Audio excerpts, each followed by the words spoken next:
That's it. All right, Fucking so recording button's going. we're freaking. We are recording. You need to look at the screen.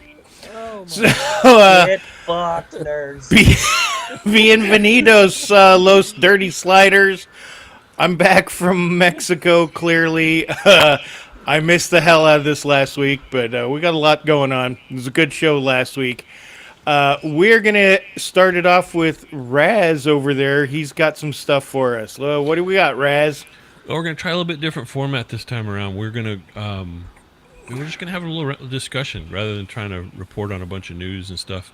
We're going to just basically give our take. We had some national news happen, and Brandon's going to start us off to basically tell us what happened, and we're going to jump into it and give our thoughts. Well, as anybody in IMCA racing fan base has heard or seen lately, the claim rule has been utilized here recently. Um, One guy in particular happens to be a multi-time national champion, and he was claimed by this. Can you see my screen, by the way? Yep. Yeah. Um, he was claimed by the number 14, which is Jake Socko. You might know Jake Socko by last year's Super National Sport Mod champion. Um, Pretty much won every race he was on the track at Supernat. So everybody that was in the comments saying he claimed it isn't going to make you go faster, etc. I don't believe it's So about I am being speed, more told so about that the 14 maybe of a little Jake payback. Socko has pulled up front, Well, we're going to see in Payback's a this good video. story. presented his money We're going and to see in this video that his Matthew Looft credentials is not a happy camper. for an engine claim here today. Well, I the do story not goes know on. Just after this which video, driver we'll may talk be about affected. When I have more details, I night will let number you know next. or confirm what may or may not happen. proper So angle. that is all I know here at the moment, and obviously the discussion taking place here on the front straightaway. By the way, cheers. Well, we haven't Good had to see you anything like this assholes in a again. while. So you see here, Matt Looft is going to go over there and kick the door of his own race car. So it appeared like the claim And Matt was Looft didn't even win exercised that towards race, the by the 9 way. car of Matt Looft. He finished fourth that night and was claimed by Jake Socko. However, night number next, some guy that is kind of a, I don't know, I haven't really seen him around much. He rolled into the old claim area at the next track and decided to try to claim on Matt Looft. And Matt Looft thought better of that idea, so he took his 30-day suspension and $1,000 fine and lost all of his points by refusing the claim. But he Now, got claimed the night before, right? He did. However, what my question is going to be is, one, it's a $1,000 fine, 30-day suspension, lose all your points, but now he's ineligible to claim for the rest of the year because he refused to claim. So had he not refused the claim and he offered it and gave his motor up, he would be able to claim some motors back if he chose to. What do you guys think here about this old claim rule in IMCA, monetary value wise? Soper, I know you're in the sport mod class. What do you think? Yep. So when I got into the sport mods, one of the reasons why I chose to go with the crate engine was to avoid this, right? I don't. Having a motor claimed is a very large expense for somebody like me who's just a weekend guy. I don't have the money to go afford a brand new one or replace it. Now, Matt's situation's strange. I mean, he had a backup motor, put it in, got that one claimed, and if he would have accepted that claim, then he basically would have gotten what's called a red card, and he would have been able to claim as many motors as he had claimed for the season. Typically, the IMCA rule is you get one claim per season, but if you get claimed multiple times, then you have the opportunity to now claim as many times as you have been claimed. There's a couple of options with this, right? So they have the option to just have the motor claimed, or they can do an exchange. It's I don't know. It's a tough deal. I understand. Clarify that. Whose option is it? Is it the claimed racer's option? Is it promoter's option? Is it IMCA's option? Whoever is being claimed. So Matt Looft in that situation had the opportunity to swap motors versus just getting his motor claimed. He could have Right. swapped motors. Yeah, and so At what cost? well, let me not give you a bad gouge. I've looked at this 100 times today. I think it's just $50, and that goes to the tow truck driver who snatches the motor. 25 to the tow truck, 25 to the promoter. Okay, but there's no other money that changes hands. You swap motors and you pay $50. The claimer pays $50. So with that, the argument is the claim rule's been around for a million years in IMCA, and the hope was to keep the cost of racing down. Now, in my opinion, if there was more claims being utilized, it would kind of cut out the, high dollar motor packages that people are spending on motors because the potential of being claimed. Well, okay, as the official dinosaur of the group, when I was racing IMCA modifieds, this was 93, 94, their claim rule was in place then and had been in place for, I think, pretty much since they came out with modifieds. I think they've had an engine claim rule that whole time. And it was $325 back then, I think. But back then, there were no crate motors. Everyone built their own motor. And you pretty much, this is what most guys did, you took a junkyard motor, you put a cam in it, and that was it. You didn't do anything else. So your $300 that you got for your motor, yeah, it didn't pay for it, didn't pay for the cam, but that $500 or $700 that you got for winning, kind of went towards that motor too. And you could, at that time, build a junkyard motor for, $1,000, $1,500, $2,000. So the claim was way different. Even back then, though, there was the unwritten rule: you don't claim motors. And I fucking hate unwritten rules. I hate them in baseball. I hate them in racing. If it's a rule, it's a fucking rule.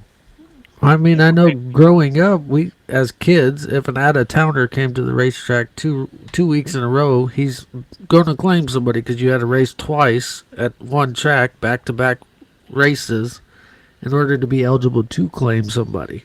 I don't think that was the case back when I was running. I think you only had to just show up and be IMCA licensed. I'll get into it a little bit later. There was a case that I saw that where this happened. So yeah, go ahead with what you were saying. Okay, so any driver that completes a legal claim must compete at the next weekly sanctioned track point event at the track that he or she will be issued the claim refusal penalty, or he or she will be issued claim refusal penalties for that division. However, non-track point / special events, all engine claim cash amounts in each division increase $500 with or exchange option added.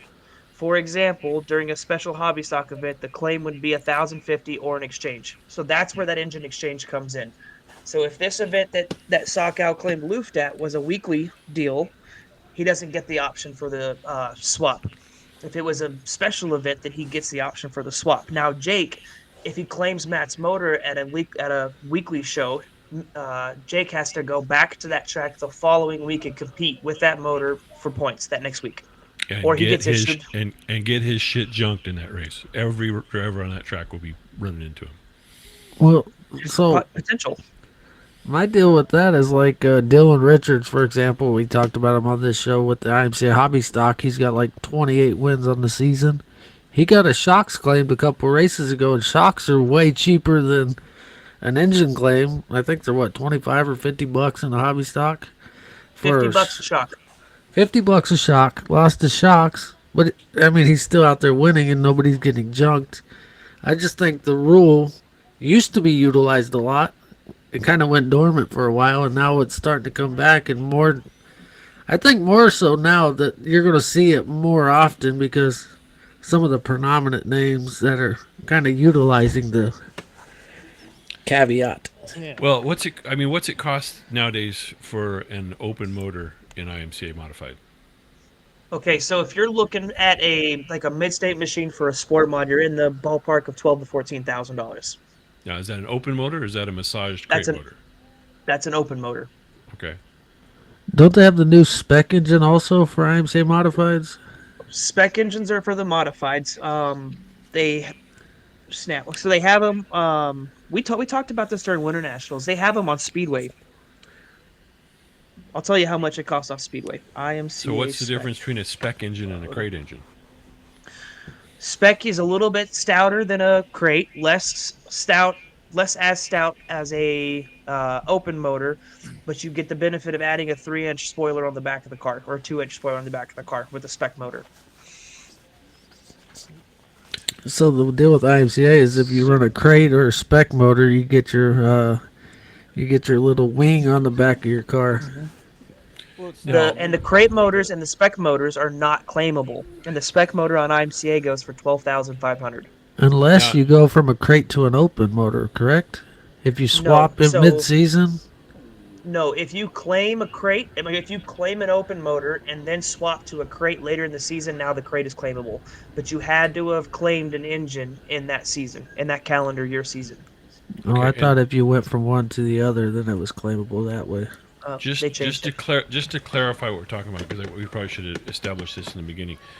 The way the current rule is, and someone jump in and correct me if I say this wrong, if you finish in the top 5 in an IMCA, we're going to call it modified. I'm going to skip sport mod for the time being. Top 4.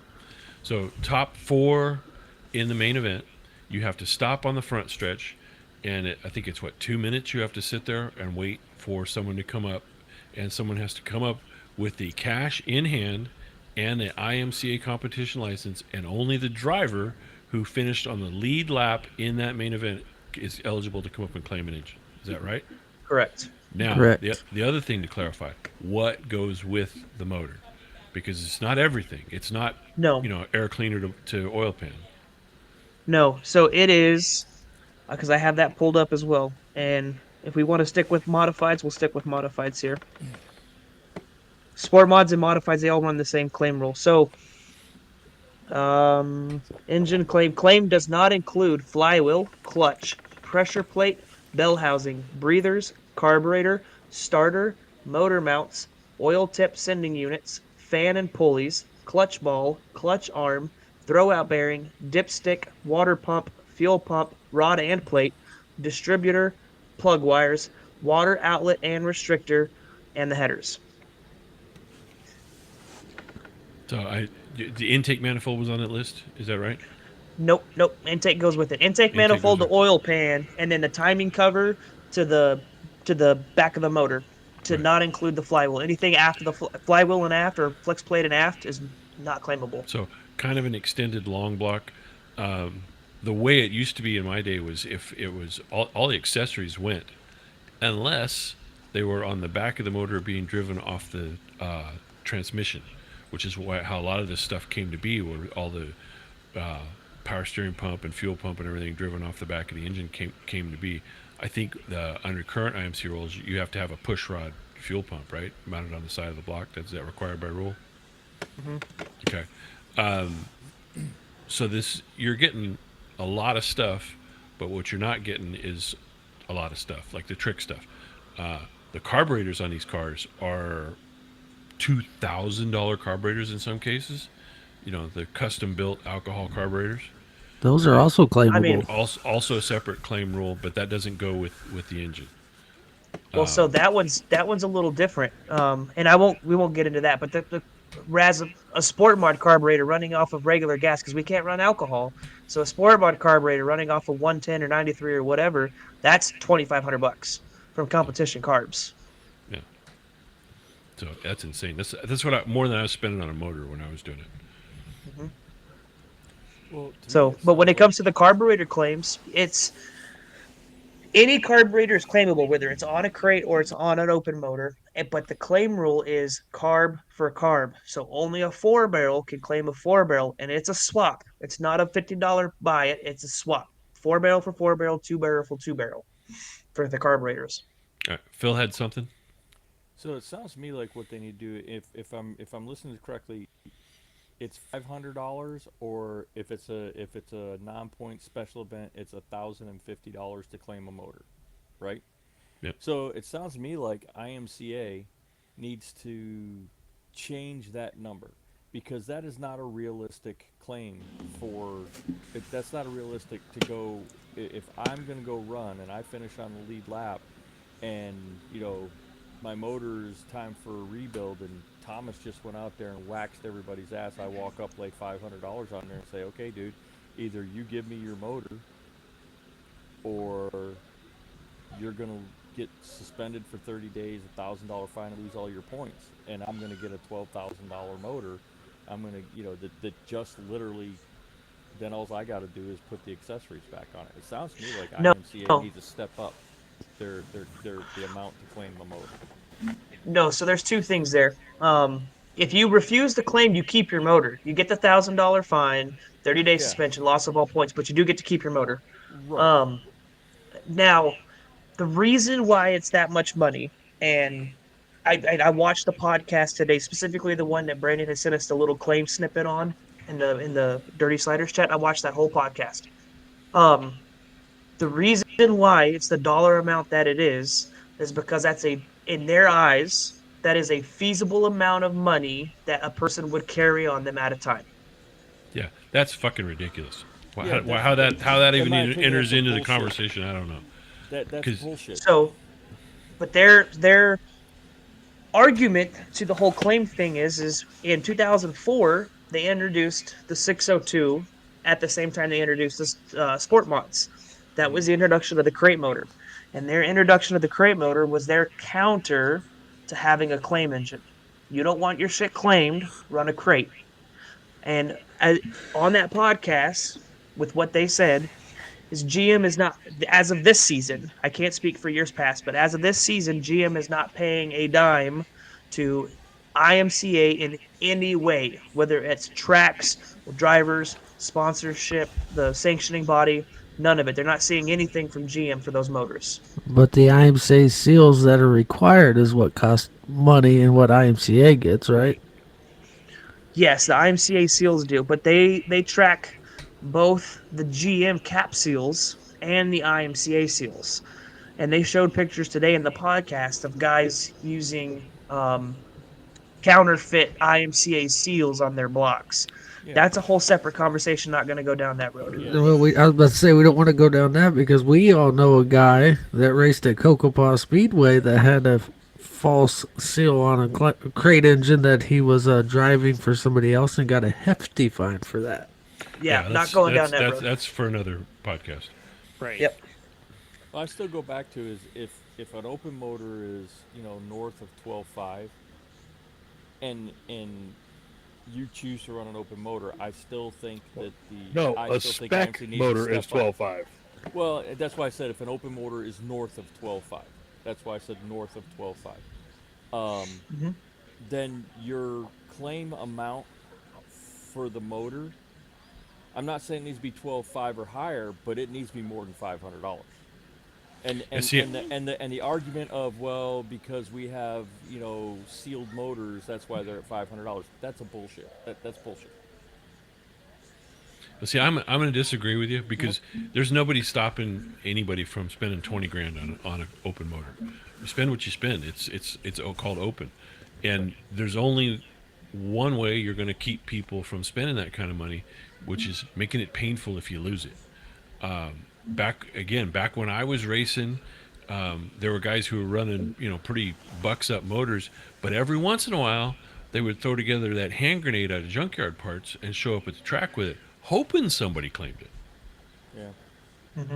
Well, my argument to the fact is you're seeing less and less open motors because tracks have gone to dry slick racing. The open motor was great on a heavy tacky track. Once you go dry slick, the crate motors are dominant. Well, and they're also taking things away or adding things to the crate programs to make them more competitive. Like this past year, they took the 5-inch spoiler that was standard on sport mods all the way across and knocked it down to 3 inches for open motors. You still get a 5-inch for a crate, 3-inch for a open motor now. The modified spec motors and crate motors are starting to add spoilers. Or open motors, you don't have spoilers. So, I mean, they're trying to eliminate some of the advantages that the open motors have. Now, my next question is you said that this guy that Looft got his motor claimed on one night. He took the claim. He took the $500 and said, "Take my motor." Then the next night he got claimed again, Yes. and because he said, I mean, and we don't know the reason why he said no. He said, "No, I'm not doing it. I'll take the fine. I'll take the suspension." Well, we know why you're doing it. You're not losing two motors back to back Well, I nights for mean, $500. that's my point. I mean, did he have another motor sitting in the trailer that was as good as the two horses he just lost? We don't know. We don't know his reason for doing it is irrelevant to this conversation. And he said no. Now, what do you guys think about IMCA putting a rule in place that if a guy got claimed one week, he is ineligible for a claim the next week? I mean, because that's a huge financial loss, like you just said. Hey, he's not going to lose two motors for $1,000. I mean, that's a huge financial. We're trying to make racing. They want to talk about making racing inexpensive, but dude gets claimed, loses a open motor, whatever price it is. Then the next night he gets claimed again. So, I mean, should IMCA look and say, we need to put a rule: if a guy gets claimed this race, he's not eligible to be claimed again for X amount of races or the next race night or something like that. I mean, that's an interesting thought, but the thing is if you get claimed back-to-back nights, the entire pit area is trying to send you a message. There's something going on if you get claimed twice. That's not a coincidence. That's a bunch of dudes who got together and said, so and so is doing something, whatever it is. Waxing some ass. Yeah. Then we got to teach him a lesson. And it's whether they claim he's running too much motor, or he's driving people the wrong way, or he screwed somebody's girlfriend or something. Those guys got together and said, we're going to show him. I guarantee you that conversation took place. Yeah.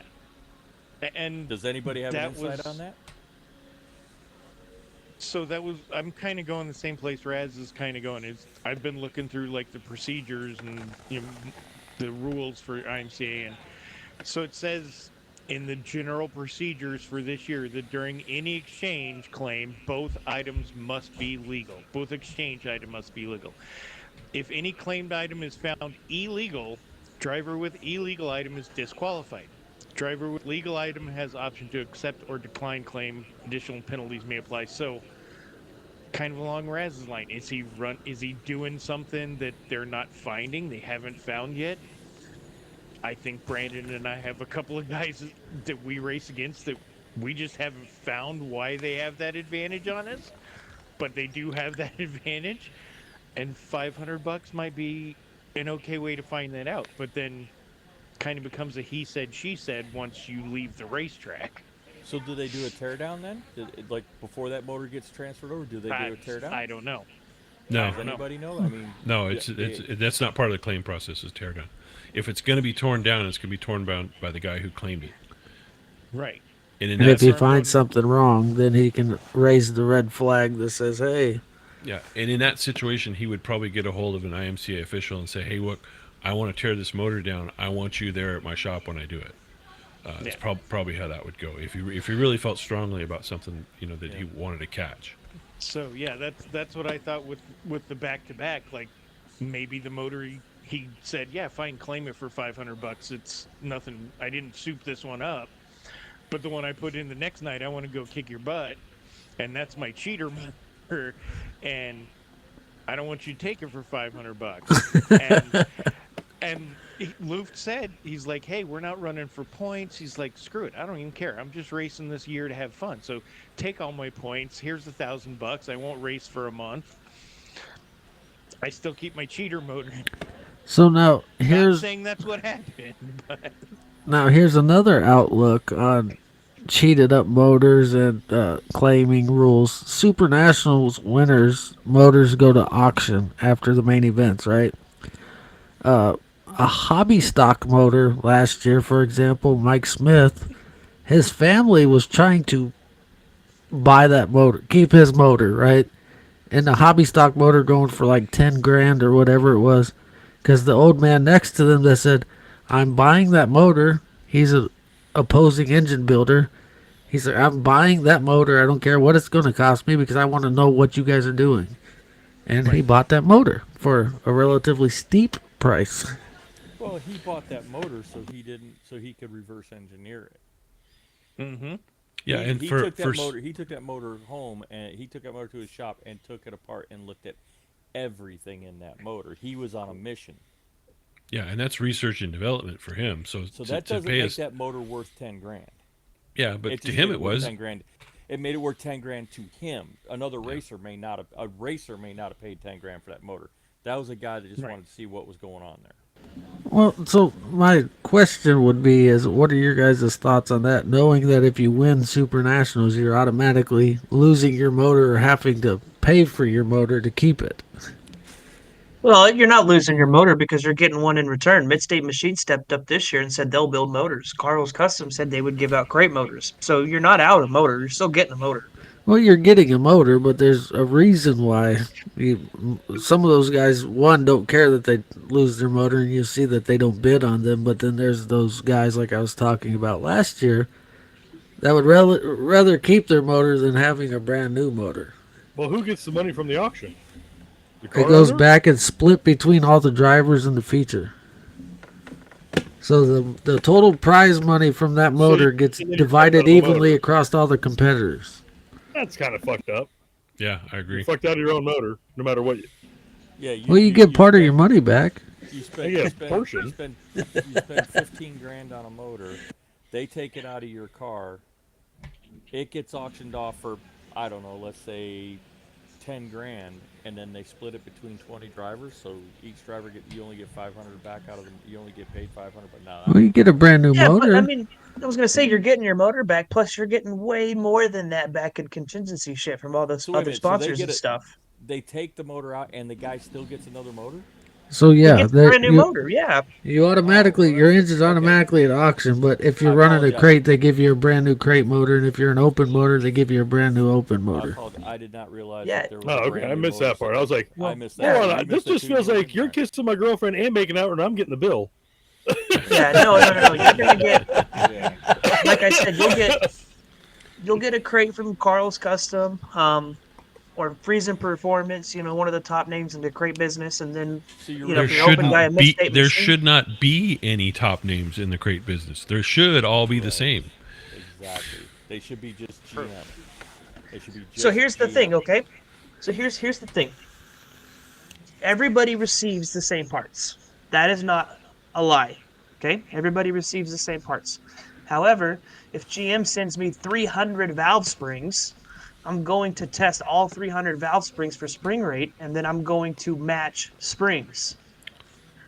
Okay? Yeah, it's called blueprint. It's still the same part. It's still the same part, the one that's given out to everybody. But instead of having valve springs that are 3 to 4 pounds of difference all the way across the motor, you're going to have valve springs that are within a half a pound or less in your motor. All the little shit that adds up. You're not doing anything wrong. Maybe I got 40 intakes. Well, I'm gonna test flow all the intakes. Oh, hey, this one here flows a half a cubic inch more. I'm gonna put this one on this motor with this matched set of valve springs. That's where you're getting your top engine builders for the crates, vice just a standard guy. No, Parts are we're not parts. I get arguing that. We're not No, arguing that point. I'm not. Yeah, I'm The not saying point that. is, it's not an even field. It's That's like the problem. It's like back to RC racing when Phil and I were RC racing with the sub C batteries. There were batteries, and then there were batteries. And then there were team only batteries. Yeah, and the thing is it shouldn't be. There shouldn't be a bit of difference between a crate motor. You should get what you get, and you can't touch it. Now I don't know if this was an old wives' tale or what, but again, back to the dinosaur days when I was racing, we heard a rumor that a guy took a sealed motor, dropped the pan, pulled the crank, pulled the rods, pulled the pistons, and ported and polished the heads from the bottom. I heard that too. Yeah, and I don't know if it's an old wives' tale or what. If he did, you got to give the guy some props. That's a lot of work. Well, I can't tell you how it was back then, but I'll tell you now that your timing chain cover, your oil pan, all that shit has caps and seals and tamper locks on them. Well, there's a reason for that, and that would Yeah, lay and validity to the story. That story might be the reason. Now you're going in the spark be. plug. Next thing, they're going to be welding spark plugs in. Yeah, the case against a claim rule, and I'll tell you, this was an abuse of it, and I saw it firsthand. I guess I won't mention the guy's name, but he was a heavily sponsored modified racer running for the national championship out of California, and it was 1994. If you look it up, you could probably put 2 + 2 = 6. A bunch of us from California were heading back to the IMCA Nationals. They were called the Super Dirt Nationals back then. I don't know if they still are. And this is the IMCA Championship. You're going back to, you're running with everybody and you're running with the big boys. So we started traveling back from California to Boone for the IMCA Nationals, and racers being racers, we stopped along the way to race And raced. Yeah, and the first night, this guy who had been kicking everybody's ass in California is just barely running. It's like, man, I wonder what's up with him. And he finished, I don't know, 10th or 12th, on the lead lap, and then sure enough, pulls up, claims the guy's motor. I'm like, oh wow, I guess we know why he was running the way he was running. So then we thought that was kind of a little sus, because he was sponsored by a pretty major engine parts supplier. This guy's not hurting for stuff. So we get to the next track, and same thing. He runs average, but below his average, and claims another motor. And again, this was back in the day when it was unwritten. You do not claim motors. It's a major bozo no. You don't do it. And the rest of us, went up to him and said, "Hey, we get to the next track. Pretend you don't know us.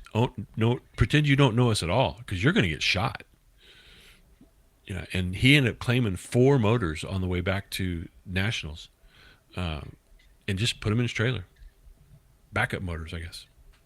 I'm like, that should not be allowed. You shouldn't be able to do that. No, and now the rule is you can claim 1 motor per season. Yeah. So Well, you can. I'm not going to name the guy, but that's rules probably named after him. And there's another rule that I'm sure is named after him, because now if your motor gets claimed, you cannot start that car. That ignition will not turn after you've been claimed. And this is because this very same guy, he got claimed in Bakersfield, and when he went and got in his car and sent that bitch to the moon, baby. Well, what's funny about that story, Raz, is Donnie Bound at Marshalltown knew he was going to get his motor claimed. He took the checkered flag in the main event and modified. And you heard him go into turn 1, and it shifted it to neutral, and kaboom! And then he rolled her into victory lane. They call that the Darrell Waltrip. I was going to say, DW allegedly had one accidentally do that. go ahead and take this DW motor in will 1,000 across the start pieces. finish line. Yep. But I don't know, man. It's the claim rule's there for a reason. There's the option.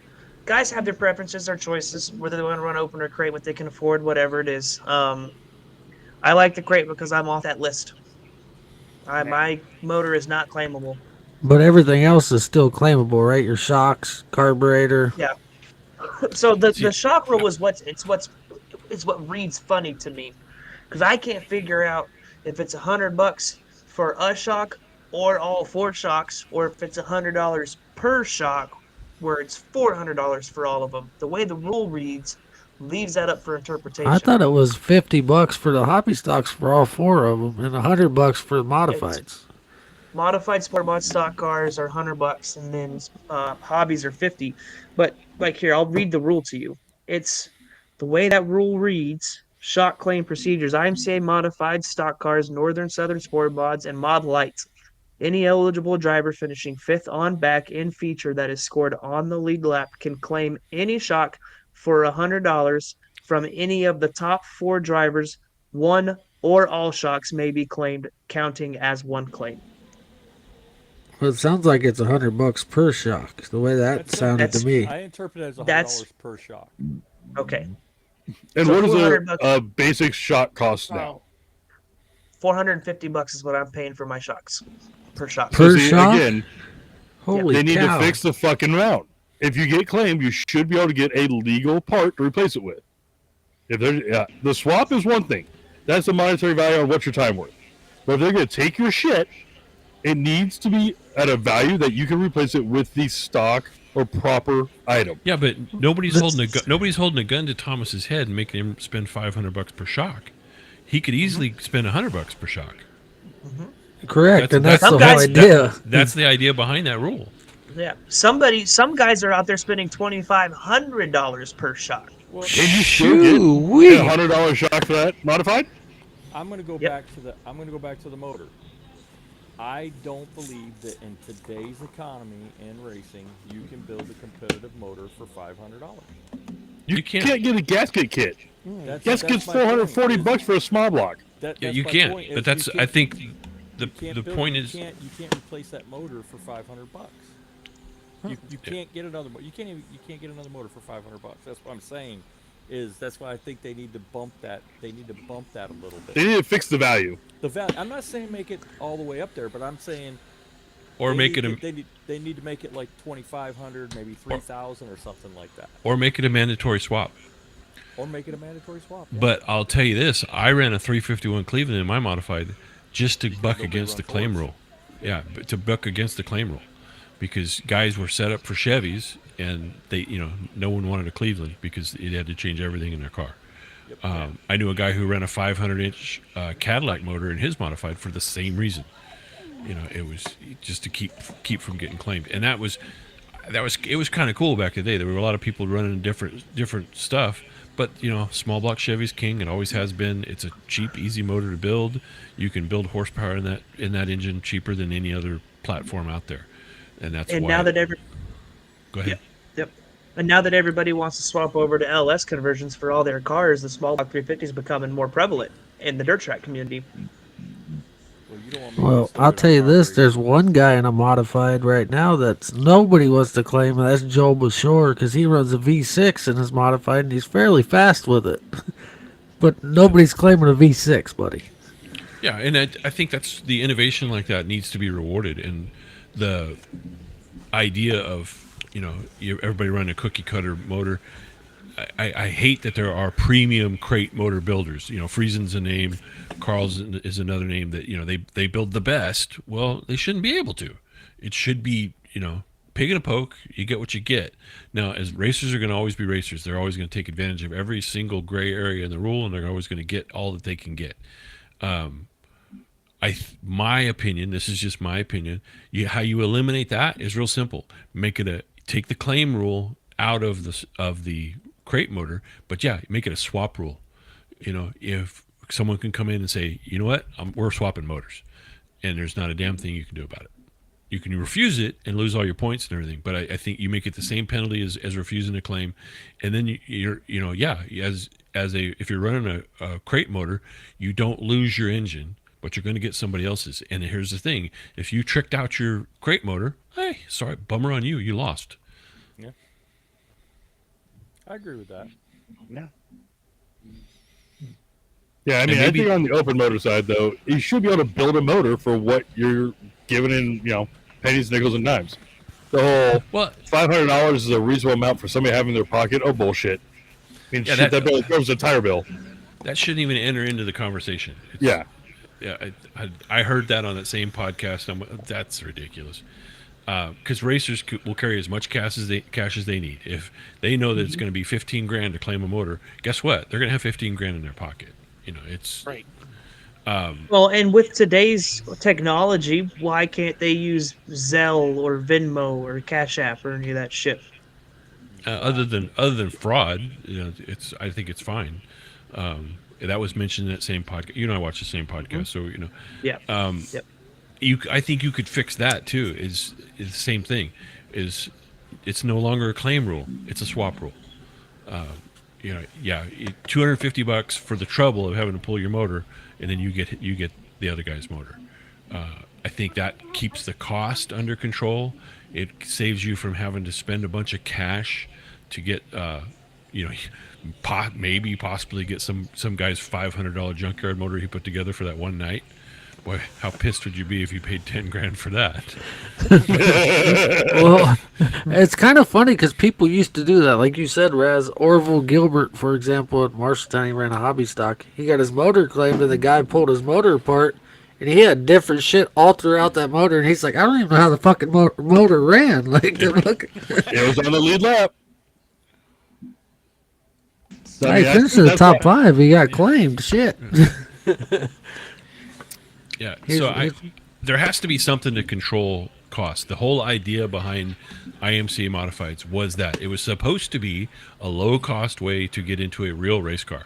You have chassis that were adjustable, like late models. They're real close to what late models were back then. Late models ran that Chevy front clip like the modifieds do. They weren't full tube chassis like the late models are now. The tires are narrower and smaller than the late model tires. You were not allowed a quick change rear end. It was 9-inch Ford rear ends, or you could run any production rear end, but 9 inches were the most common because they're easy to build, strong. So that was the whole idea. The spirit of the rule behind IMCA was that it's a way to go low cost racing, and it took off. This what we're talking about tonight is a victim of IMCA modified success. Had this class not taken off and has become the dominant class in dirt track racing, if we really look at it, as far as car count and numbers, the modifieds are the king of the track as far as bringing the most cars on a weekly basis. They're close to they're close racing. You generally get pretty competitive racing, and you get cars that look kind of cool. Yeah, they look like race cars. Versus some old jalopy that looks like a crushed aluminum can because the guy keeps rolling the tow truck over the fenders to straighten them back out. Yeah, that's you, Brandon. Just checking, making sure I was on the same program.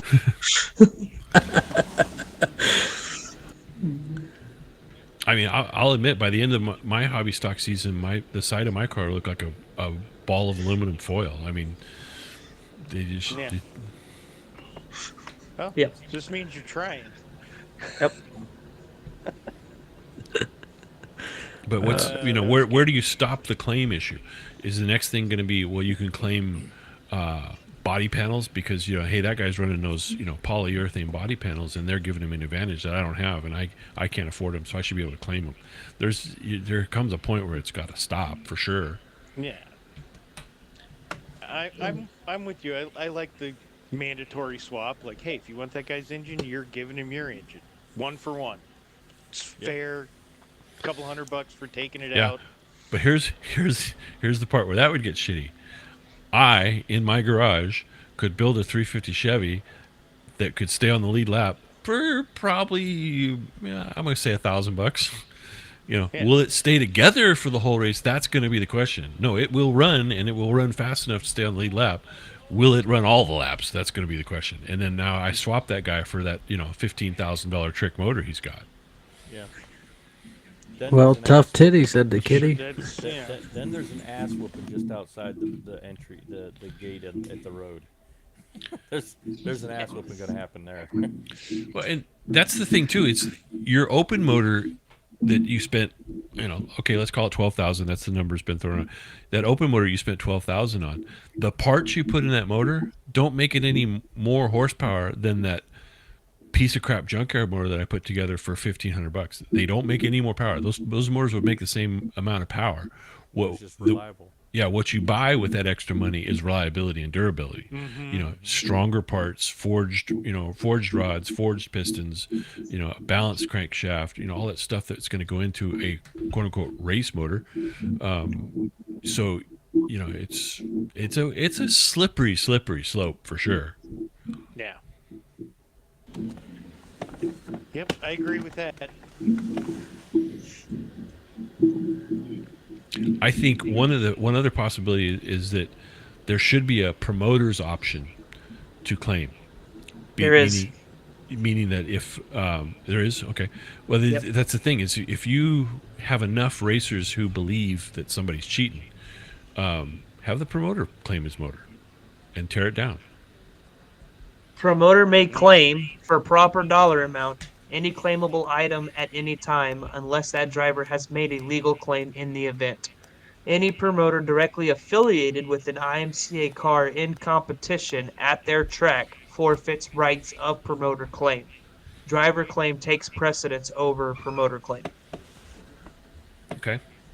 So there you go. If you're a promoter and you got a car in the box, guess what? You're out of the question. Yeah, I don't disagree with any of that. Now, Well, so, oh, John, you got something? I'll go after you. no, I was gonna say that I caught most of that, but that sounds like if the promoter is affiliated with that car, they can't claim. But if the promoter doesn't have any, it's just Joe Blow racer guy, and the promoter's like, I think that guy's screwing something, then he can claim whatever he wants, or she can claim whatever she wants as a promoter. They cannot have a car or driver on the track. Right. Right. So most places the promoters are going to have somebody they know or are affiliated with. Yeah, define affiliated. Yeah. Right. I think the definition there is they can't own the car or sponsor the car or be Yeah. financially tied to the car. I think that's probably what they're talking about. Yeah. That's the other thing I think about rules like this is if you went in all the stuff we've just brought up in the last 45 minutes, the rule book would be 1,000 pages long. So, to kind of give another perspective, I want to read something from another racer. This is Billy Simpkins, and Billy Simpkins and I go way back. I raced against him. Our fathers raced against each other, and he had a take on this. Now, he's raced IMCA modifieds. He says, I grew up watching my dad get his mod motors claimed. Back then, most drivers were pulling truck engines out of junkyards, tossing in a cam. It wasn't high-dollar racing. It was gritty, affordable, and simple. At that time, the claim rule kind of made sense. Engines were cheap, and the threat of a claim helped keep guys honest. Sure, you might lose a motor now and then, but you weren't out thousands.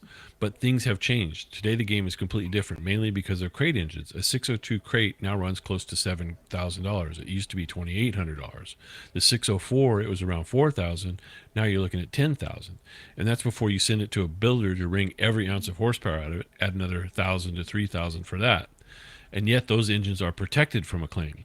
Meanwhile, someone running a built motor who might be doing it cheaper or using older parts can have theirs taken for the price of a good gasket set. Where's the logic in that? Another issue, junkyard engines aren't sitting around anymore. The supply isn't what it used to be. If you're running an older style open motor, chances are you're building it from scratch or sourcing hard to find parts. That means more time, more money, and way more effort than people realize. Back in 97, I could build an engine for about $2,500. Today, you're looking at significantly more, and that's if you already have the tools and the knowledge. For many racers, that's a serious investment. Calling it like it is, the claim rule is outdated. It gives the illusion that the IMCA is protecting affordability, but in reality, it becomes a tool that can punish the wrong people. The only reason it hasn't caused more chaos is because most racers have an unspoken agreement not to claim each other because we all understand the hardship it brings.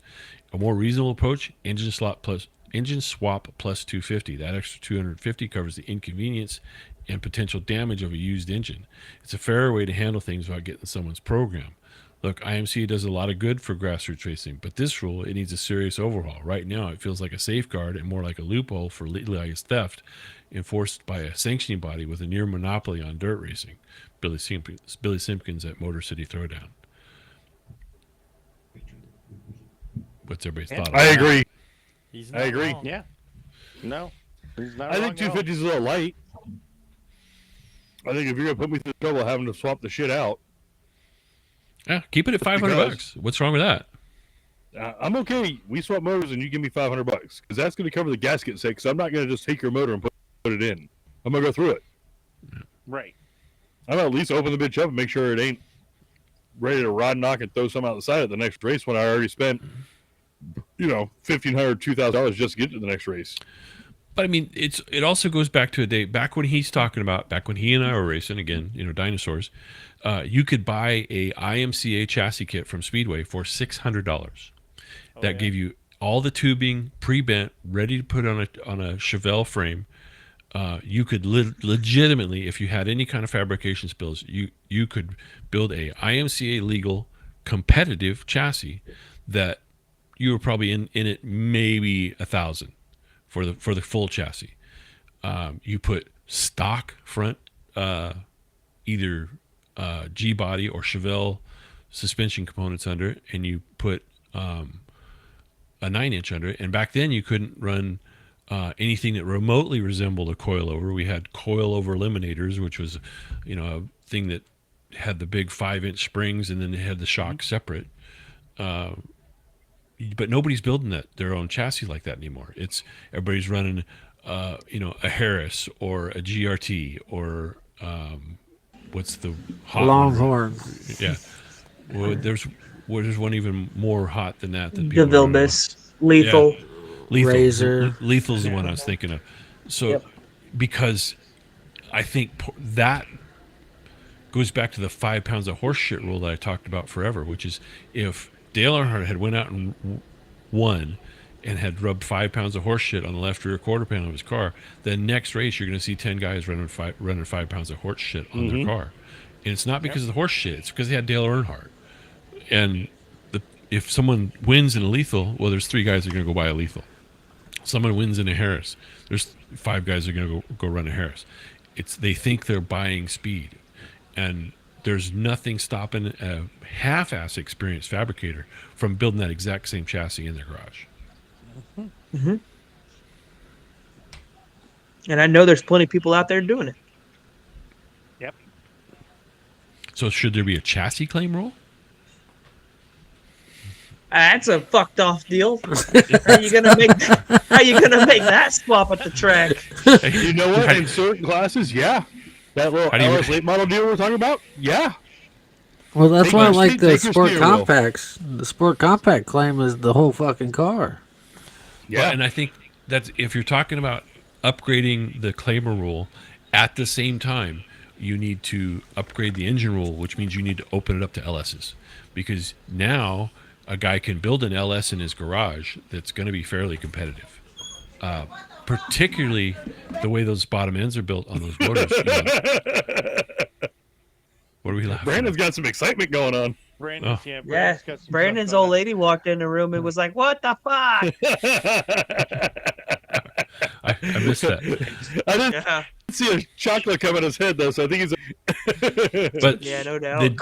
the drag racers are all saying that you can take a stock LS bottom end and go 1,000 horsepower without changing a thing. Don't even change bearings. Damn. If that's the case, if you can take a stock bottom end and get 1,000 horsepower out of it, there's not a single reason why that engine can't live in a modified late model, modified, anything. Right. Yeah. Well, here's something else that'll blow your mind. I've seen hot rodders take the bottom end of an old small block Chevy and put LS heads on it in an intake and fucking make 1,000 horsepower because LS heads flow better than the small block Chevy heads do. There's all kinds of fucking mixed match. And let's go this route. Take that LS, that fuel injected LS, and then you could get those low mileage from the junkyards for about $800. Pop that into a modified, and now you got and stay at your $500 claim rule. Well, but currently you can't run an LS in IMCA. No, you can't. But they're I'm saying if they banned by open up rule. that But I'm with you. That's as part of going over these rules.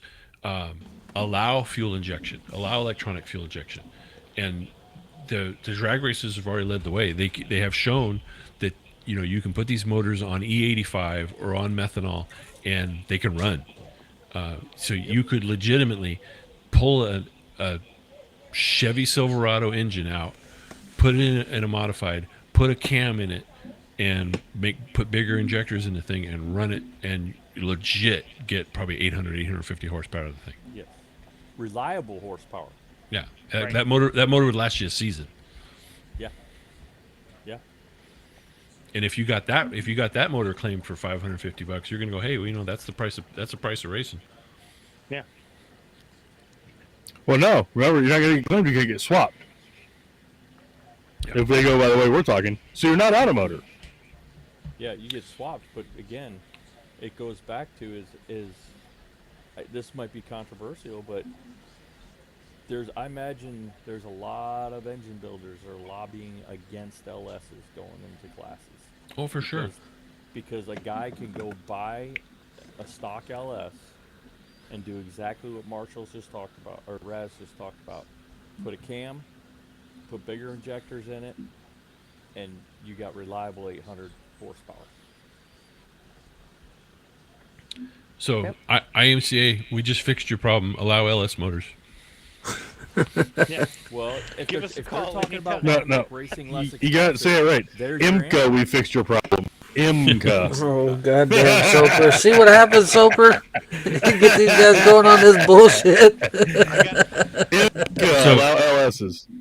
Playing the devil's advocate against myself, the only drawback to running a electronic fuel injected motor is electric fuel pumps from a safety point of view. Yep. You're going to have to put either oil pressure shut off or an inertia shut off or something on that fuel pump so that in a crash that pump stops pumping. It's not just pumping, yeah. But you have to run an electric fuel pump if you're going to run fuel injection. The push rod fuel pumps on the side of the block don't build enough pressure, and there's not even provision for one on an LS, is there? Nope. I don't think so. Yeah. I wonder if you could do one. I wonder if you could do some type of a fuel pump that would run off of a belt off. The, Oh, yeah. you For run it sure. off of It's- a belt, and then when the motor quits spinning, it's got no horsepower. Yeah, Yeah, but that's going to add to the cost. Yeah. That's done by the drag racers. They're running belt driven fuel pumps, Yeah. but they're not cheap. No. Neil hit the nail on the head there. That's an expensive pump. And that wouldn't be anything, and that would not go with the swap or with the. Yeah, but you claim. still got to buy it. You still got to buy it. I concur. But guys are gonna if a fuel pump is not gonna. I mean, when we were running the dwarf car, I mean, we had a choice. We could run $100 fuel pump, and we had an option. We could buy a $500 fuel pump. So Well, I mean, the There's dwarfs were always- fuel injected. We didn't have any inertia switch or oil pressure switch or anything like that. It was in the ECM on a timer. If it didn't see signal, it shut it off. Yeah. You get the prime shot, and then if it quit running for whatever reason, you had to recycle it. well, that was only if we ran it through the computer. The factory, yeah. A lot of guys had their fuel pump on a separate switch. Yeah, I you mean, and if you're gonna make a new rule, you can make it that way, where it has to run Yep. through the ECM. Yep, that's true. and it'd be easy to do to put an oil pressure switch on the thing too. Yeah, it's literally just run a wire down to it and done. Well, it's Well, I good mean, that there's we- six good that- ways to skin that cat. 6? Only 6? We need 9. No, 9 good that lives. It's good that we were able to solve all the world's racing problems tonight. So, I you mean, honestly, after our Everybody got more conversation problems. today, do you guys think that we're going to see more claims by the end of the year since they're kind of starting to show up here? I think yes. I think the dam has broke, and I think you're going to see a few more. Not necessarily directly related to the parties involved in this one, but I think other people are going to go, hey, well, you know what? They showed that guy, and we need to show our guy.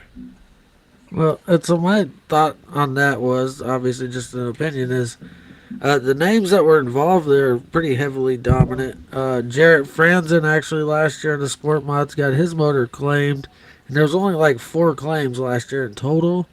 And now we're starting to open floodgates with shocks and motors. And I just feel like it was dormant for a while, and now that somebody took that initial step to do it, it's going to start coming.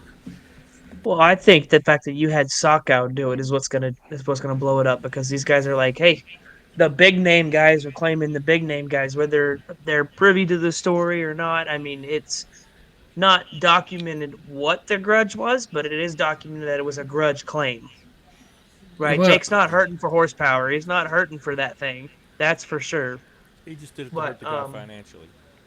yeah. Right. So I don't know.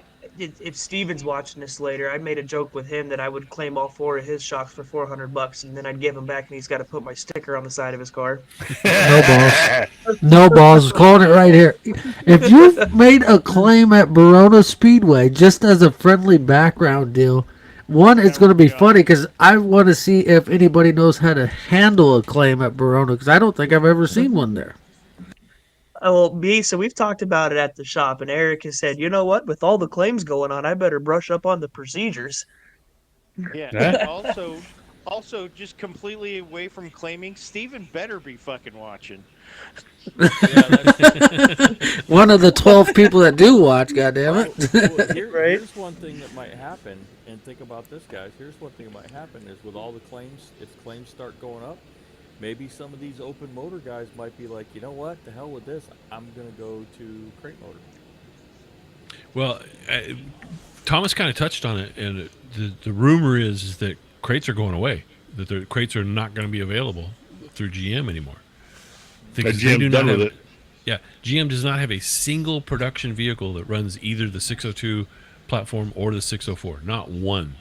So they are building those motors for racing, period. That's the only reason they really exist. Well, I guess a few hot rod guys might be using them, but it's mostly for racing.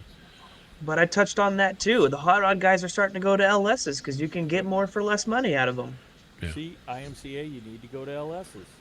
IMCA. That's where their spec motor's coming in there's- at. Well, They're bringing the spec motor out because they know the crate motor's starting to die off, and now their spec motor's going to start rearing in. Thomas needs you know, a something to spec think about. motor for his hot water heater express car. Something to think about, and maybe I'll reach out to him, is there's a local engine builder to San Diego who is a champion of the LS platform, Dave Arcee. His contention is that the LS needs to make it into the racing world, and they were using them in a asphalt modified class there in California. So yeah, maybe I'll reach out to him, see if we can get him on to talk about this very same thing. I think they had one in a pro stock too. The guy that's helping Jake Trisco, what's his name with the Was it ponytail? Irwin? Ron Leslie. Oh yeah, Ron Leslie. Yeah. He ran the LS with special permission at Verona, and if I'm not mistaken, it was a fuel injected LS. It was. And it was quick. Yeah. Once he got it dialed in, Yeah, and Dave Arcee was heavily involved in that one. Mm-hmm. So yeah, something to consider for sure. I think it's been a pretty dang good conversation, fellas. Yeah. I like this little round table deal. Yeah, I think we're going to do some more of these. This is a fun one. Mm-hmm. We failed miserably at hitting the socials last week, so Bridger, get ready. Oh God, I leave for 1 fucking week. Yeah. Come on, Bridger. Goddamn, you got to leave us notes when you leave, guy. I know, right? Before Bridger sends us off, let's just keep the IMCA news rolling. We talked about it a little bit beforehand, but Ricky Thornton Jr. is going to jump in a stock car next week. What do you guys think about that? Well, and a modified, right? He's running both double duty at the Harris Clash. I didn't see anything about the modified, but I just barely caught the stock car one, so. Good for him. Go win. Oh, yeah. He's I gonna heard- have fun. I heard he's pretty good.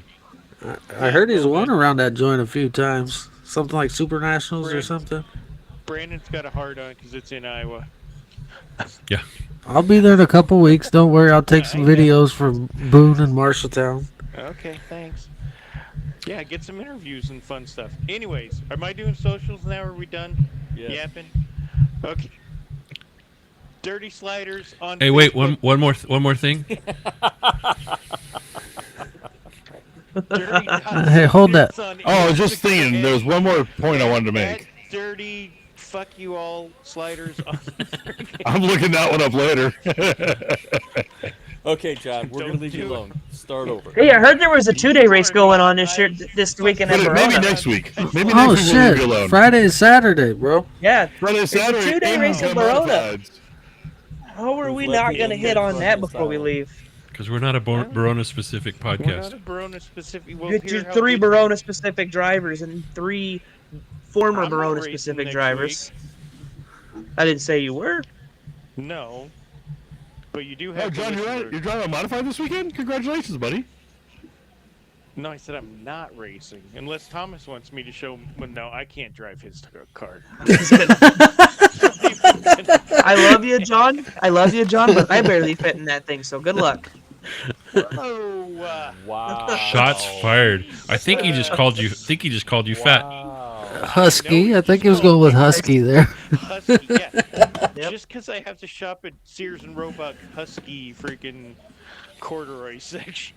So we have He doesn't complete even know what the control. fuck we're talking about. Do we have socials or what the fuck's He's, going on here? he's shopping at the big and short. All right. So John, we'll stop fucking with you.